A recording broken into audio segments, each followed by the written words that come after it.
Empower to Integrate, a collaborative initiative by Aditus Foundation and the African Media Association Malta. This program is dedicated to advancing integration and social inclusion for third country nationals in Malta. It is funded by the Asylum, Migration and Integration Fund, co-funded by the European Union and carried out in collaboration with the Parliamentary Secretariat for European Funds. Welcome to the Empower to Integrate project.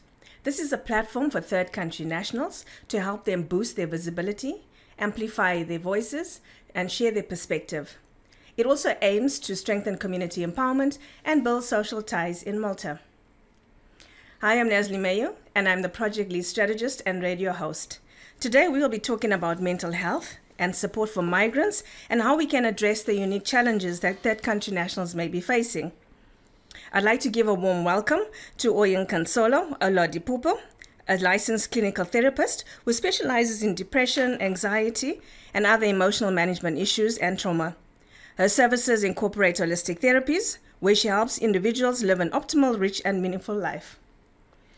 Thank you very much. However, because of ethics, I have to correct. I'm not licensed, but I'm a clinical psychologist practitioner. All right. Thank you very much. Thank you. Thank you. I'd also like to give a warm welcome to Dr. Julian Caruana, who is the psychosocial team coordinator at the Jesuit Refugee Service in Malta. He has over 10 years experience in offering psychological assessment and therapy to refugees and asylum seekers. He also provides training and consultation in the field of trauma and migrant and mental health, both locally and abroad. Welcome, Julian. Thank you, and thanks for the invitation. You're welcome. Onye, in your opinion, what psychological impact does cultural displacement and isolation have on individuals who struggle to adapt to their new environment? First of all, it's actually normal to have some kind of stress when you move to a new country as a third country national. You may be experiencing adjustment issues, not disorder, because you're sad, you're lonely, and you don't see your family anymore because, for instance, from Africa, it's a very communal society, also like India, Asia countries. You understand what I'm saying? So it's normal to feel that way, some adjustment issues, some separation anxiety issues. However, it may dilapidate or exacerbate to the point of having chronic stress. Why? Because you have problems assimilating the new culture that you are getting into. Then you begin to question yourself, what are my core values now? What do I identify as? Confusion on, okay, do I still believe in what I believe in, or I should begin to integrate with new things in this culture? This puts stress on you, and also loneliness, not being able to communicate, have people come visit you, Nigerians share party jollof for no reason, you understand me? So these affect you, right? You have issues with stress, with boredom, with depression also, because a research shows that, for instance, when you're in a new community, you are lonely, you are more likely to risk factor for depression and anxiety. Yes. Thank you very much for explaining that to us. Yeah. And Julian, what are some of the most common mental health challenges faced by third country nationals and migrants in Malta? The first thing I would say in relation to this question is that I think it's important to clarify that obviously when we speak about third country nationals, we're not speaking about a homogeneous group. So we have a wide variety of migrants. We have people who were forced to flee and came to Malta to seek asylum. We have people on a single work permit. We have migrants from within the EU, etc. So we speak about people from different contexts and with different needs. So I think a commonality in terms of a challenge is what my fellow guest mentioned in terms of adapting to a new culture. So that's the stress related to adapting to a new culture. And to some extent, the fact that you need to renegotiate your identity, because you're in this new host country. So you look at your life, your values in a different way. And there is this renegotiation going on. If then I had to focus on what I do at JRS, which is work with asylum seekers and refugees, then specific challenges come up with this population, at least for the majority of them, in terms of loss, having lost their homeland because of war and violence, and having lost their status, having had to flee, also facing a lot of uncertainty in Malta because the asylum process is long and complicated, maybe also facing discrimination and experiences of racism, unfortunately, which make the individual feel devalued. And even the stress of making ends meet, because the reality in Malta, if you're working in certain jobs which are among the low paid ones, let's say construction, hospitality, with the rising price of rent and cost of living, even making ends meet for your family can be very stressful. So with the population I work with, all these things come together to create significant mental health challenges. Mm-hmm. Have you got an example of somebody who overcame some of these challenges? Yes, we do, and I think it's important to say that. Even research shows that if you look at research among refugees worldwide, the rates of resilience are high. So there's a study I quote, which is like a study that gathers studies together, and that would look at refugees, and the rate of depression is 1/3 and PTSD is 1/3.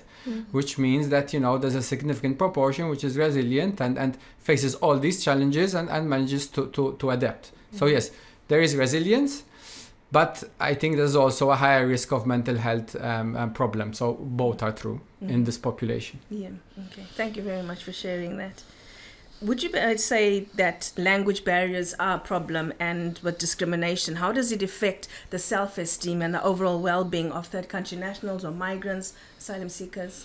Yes, being able to communicate is very important because we are social beings, and not being able to communicate what you feel, what you think, it's going to have a toll on your emotional well-being, on your psychological well-being. So impaired communication, obviously, being impaired communication, I want to tell you something, but you can't understand me. I need you to fully understand, because you know that every language has its own nuances, what it means to say and what the other person will understand if you translate it to another language. So obviously this has an effect on people, on their mental health, ability to, perhaps during therapy, I want to explain in my language, perhaps you understand it better, what I really need and will make me better. But because of that, you will not understand. So access to essential social services are affected. Do you understand me? And then for discrimination, the person will be hyper aware, right?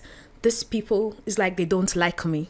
Hyper arouser. They're hyper vigilant. They're hyper aroused, and they are not comfortable. They would not be able to, ease themselves in a community or speak clearly and share what they mean. So obviously language barrier and discrimination affects people mentally.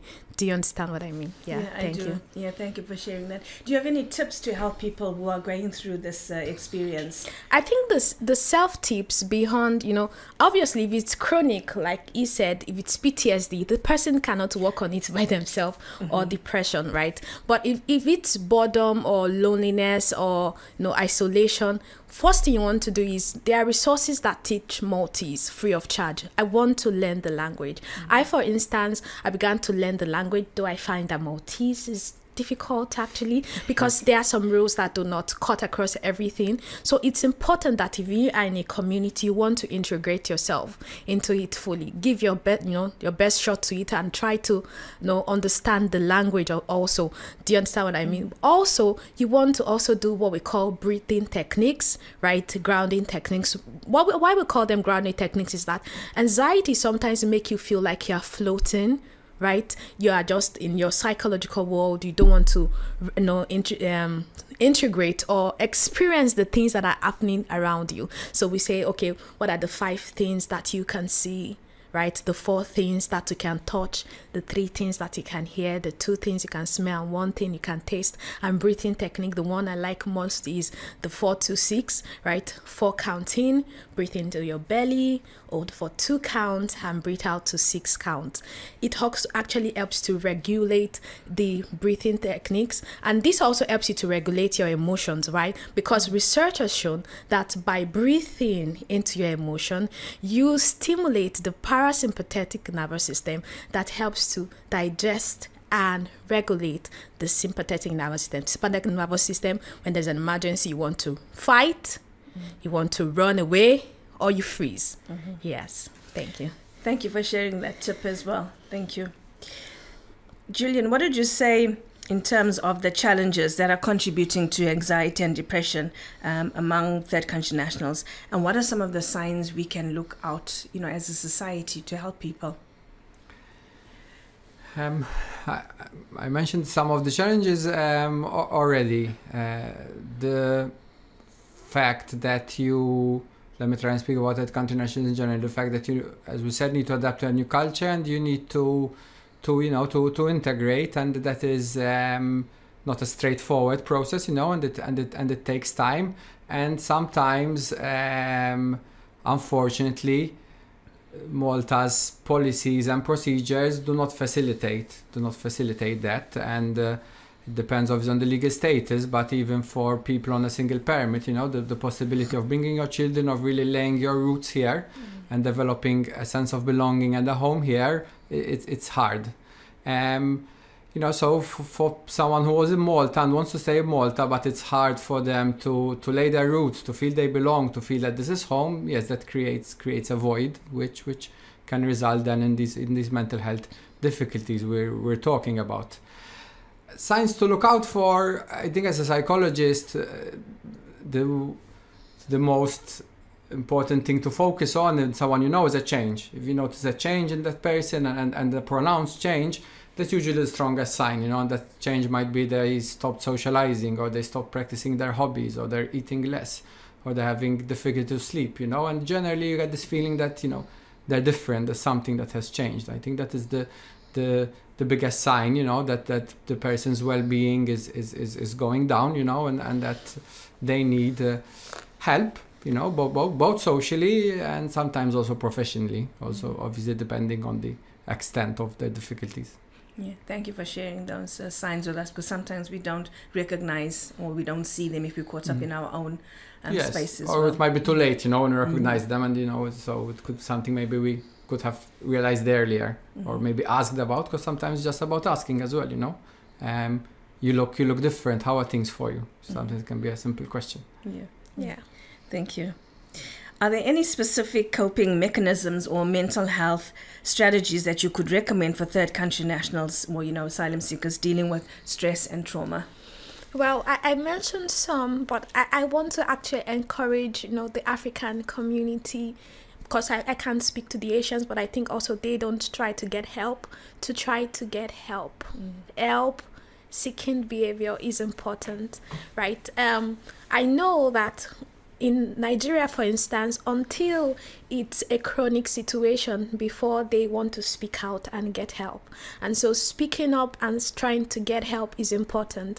It's not just about trying to do self-help techniques all alone. So I want to advise that people come out and get help for post-traumatic stress disorder, especially when you notice that you are having emotional numbness, you don't feel anything, you're having flashbacks, you are having nightmares, terrors concerning perhaps moving to this country or rigors you experience while moving down. It's important that you get help. But also the things I've mentioned basically, so that I do not repeat them, the breathing techniques, right? Journaling also helps. Journaling helps a lot. The idea is that when you put pen to paper, you are letting off some burden. You are telling your mind it's okay to forget this part. You don't have to store it in your memory. Yeah. Thank you for sharing that tip again. Yeah, journaling is quite powerful. Getting it out of your head onto paper and expressing what you're going through, and for also sharing that in the African communities specifically. You're mentioning that we sometimes feel it's taboo to talk about mental health problems, and yet it's something that's very real and happening to people. So to encourage them to come forward, and that there are services. Thank you for sharing that. Julian, what else can be done to support the mental health of third country nationals, and how can existing services such as Mount Carmel Hospital, AWA Psychology Support Services, and even NGOs, initiatives, how can they help, or how can they also be improved in the long run? Okay, well, that's a very big question. Big question. we'll try and mention some points. I think it's taking a step back. I'm saying that I'm empowered to integrate, but really, the well-being, will be safeguarded if there is that opportunity to integrate in the real sense of the word, in the long term. So as long as, the policies restrict that, and then, as I was saying before, we speak about people whose asylum process has been rejected, people who are on a single permit renewed year after year. You know, everything, all the policies and procedures are built on a temporary basis. It's something very temporary which you renew year after year, and that doesn't give you the peace of mind or the stability to integrate. You know, so that is always going to compromise really someone's well-being. So for me, the starting point is that. Obviously, having mental health services that are accessible is important as well, you know. Again, maybe focusing on the population that I work with, many of them cannot afford private mental health care, you know, so that they depend on mainstream mental health services.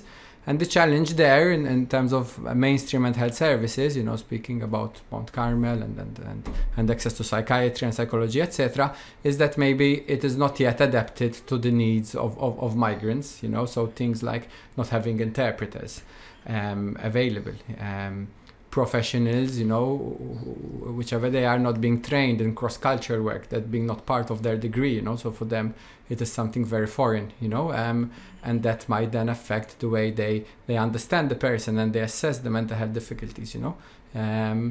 So those are things that we still haven't arrived there yet, I think, as Malta. I think it's fair to say that I see some changes. I teach at university as well, so I can say I teach psychology, which falls under the Faculty of Social Wellbeing.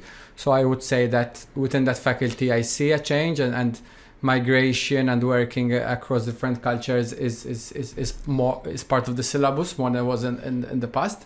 But obviously that takes time, you know, for that then to reflect onto the professionals working in the field. That takes time, you know. So I think we need to work for you know, mental health services. The NGOs have a role to play, but not only NGOs. For mental health services being adapted to the needs of migrants in general, obviously in line with the reality of the population changes in Malta ultimately. Thank you. So what you're saying is that it's not only the person who may be facing mental health challenges, but when they're going to access the services, that the person, the professional on the other side, they may not know how to deal with them. One, they may not have it in their training, or two, may not have the empathy, you know, to deal with them. A lot of times we see on social media, go back to your own country, and sometimes people are afraid to come forward. So if people have their own, you know, how can you encourage people, as you already said, you know, to be more empathetic and look at your own, you know, unconscious biases, where I'm treating this person who's a human who's been through this journey?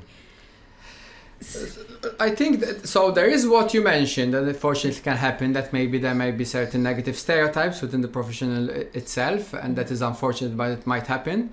I think there's also but lack of familiarity as well. So if we speak about mental health, obviously mental health is something that is quite, you know, specialized and is very much also culturally dependent. Okay, so if a psychiatrist suddenly in front of them has a Somali who's speaking about the jinn and how the jinn comes at night, they're not going to understand anything, because they don't have the cultural understanding to know that they're expressing their symptoms in that way, because they understand their symptoms in a spiritual way. So everything is going to be missed.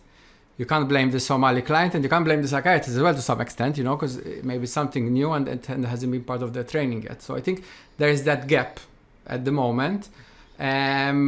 Which, as I said, I see the first efforts to try and bridge that gap, but we're still a bit far. But it's also, you know, ongoing training for professionals about these topics, you know, even like was mentioned, you know, mental health stigma, how mental health is seen across cultures, because the way we view mental health in the Western world and the way mental health is viewed in other culture contexts is not the same. So again, that creates a gap. Thank you. Would you like to add anything else? Well, I think, just as I said, cultural competence is important, right? Cultural competence, cultural sensitivity is important in treatment. Yes, you do not understand yet, but just approach with open mind so that you get what is the client trying to say. As someone, you know, from an African descent, I understand that saying, oh, I saw a genie might not really be the symptom of an hallucination, or I would rather want to understand the client properly before I think, oh, they have schizophrenia. So I get what you mean. So thank you so much, Dr. Julian. Thank you. Thank you very much for sharing your insights. And on that matter, we'd like to close up. So thank you once again to Julian and to Onye for coming along to the show and sharing the expertise and experiences and tips as well of how we can improve our mental health and also access services that are available out there for third country nationals and migrants. I'd also like to thank the Asylum, Migration and Integration Fund and the European Union for funding this project and the radio show. Thank you very much. Bye-bye. Empower to Integrate, a collaborative initiative by Aditus Foundation and the African Media Association Malta.